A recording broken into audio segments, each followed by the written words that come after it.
آپ نے حضرت عمر سے فرمایا عمر تیرے زمانے میں ایک شخص آئے گا، اس کا نام ہوگا اویس، اس کا قبیلہ ہوگا مراد، اس کی شاخ ہوگی کرن، اس کا رنگ ہوگا کالا، قد ہوگا درمیانہ، اور ایک سفید نشان اس کے جسم پر ہوگا۔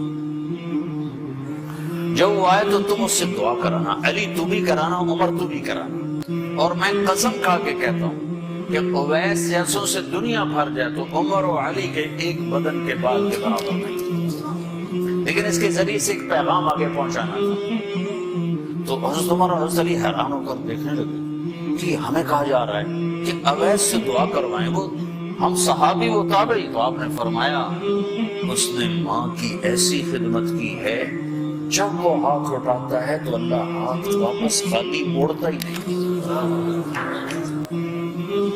یہ پیغام پہنچانا تھا کہ ماں باپ کے آگے جھکو۔ جس دیش میں آپ رہتے ہیں یہاں کام کی رفتار بہت تیز ہے، ماں باپ اگر موجود ہیں تو کم ہی کچھ نصیبوں والے ہیں جن کو کچھ اولاد کی خدمت ملتی ہے، ورنہ دیواروں کے ساتھ ہی زندگی گزر رہی ہوتی ہے۔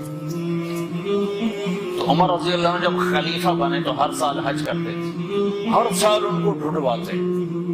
اب مجھے یہ نہیں پتا درمیان کے کوئی سال ہوں گے کہ ایک سال آپ نے حج پر سارے حاجی اکٹھے کر لیے، ایسے اپنے سامنے کا کھڑے ہو جاؤ گے، سب کھڑے کر لیے، کہنے لگے بیٹھ جاؤ، سارے یمن والے کھڑے رہو، تو سارے بیٹھ گئے، یمنی کھڑے رہے۔ سارے یمن والے بیٹھ جاؤ، قبیلہ مراد والے کھڑے رہو، تو سارے یمنی بیٹھ گئے، مراد والے کھڑے رہے۔ اس سال میں یمن گیا جماعت میں، تو اویس کرنی کے گاؤں گیا، ان کی جگہ پیدا ہوئے، جو ان کا قبیلے کے لوگوں سے ملا، اس علاقے سے گزرا، دیکھا کہ اچھا یہاں وہ ہستی پیدا ہوئی تھی۔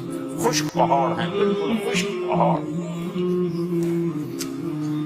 پھر آپ نے کہا مراد والے بیٹھ جاؤ، کرن والے کھڑے رہو، تو صرف ایک آدمی باقی بچے۔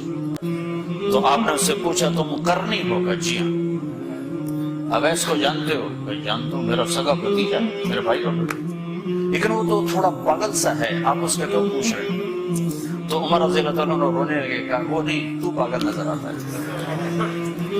پھر آپ نے پوچھا کدھر ہے؟ آیا ہوا ہے، حج میں ہے؟ کہ جی ہے۔ کدھر ہے؟ کہ جو اونٹ چرانے نکلا تھا عرفات کی طرف۔ تو حضرت عمر نے حضرت علی کو ساتھ لیا اور دوڑ لگائی اور پہنچے عرفات کی طرف۔ تو دیکھا تو ایک آدمی ایک کیکر کے درخت کے نیچے نفل پڑھ رہا اور اونٹ اس کے چاروں طرف چل رہے ہیں۔ تو یہ دونوں حضرات بیٹھ گئے، تو انہوں نے اویس نے محسوس کیا کچھ آگے لوگ، تو انہوں نے نماز مختصر کر دی، سلام پھیرا۔ تو حضرت عمر نے پوچھا کون ہو بھائی؟ کہا جی مزدور۔ کہا تیرا نام کیا ہے؟ کہا جی اللہ کا بندہ۔ کہا بھائی ہم سب کے بندے ہیں، میں پوچھ رہا ہوں جو نام تیری ماں نے تیرا رکھا وہ کیا ہے؟ تو وہ تو پہچانتا نہیں تھا کہ عمر کون ہے، علی کون ہے، تو پہلی دفعہ حج پہ آیا تھا۔ وہ کہنے لگا تم کون ہو میرا انٹرویو کرنے والے؟ انٹرویو تو میں اپنی طرف سے کہہ رہا ہوں، کہا تم کون ہو میرا پوچھنے والے؟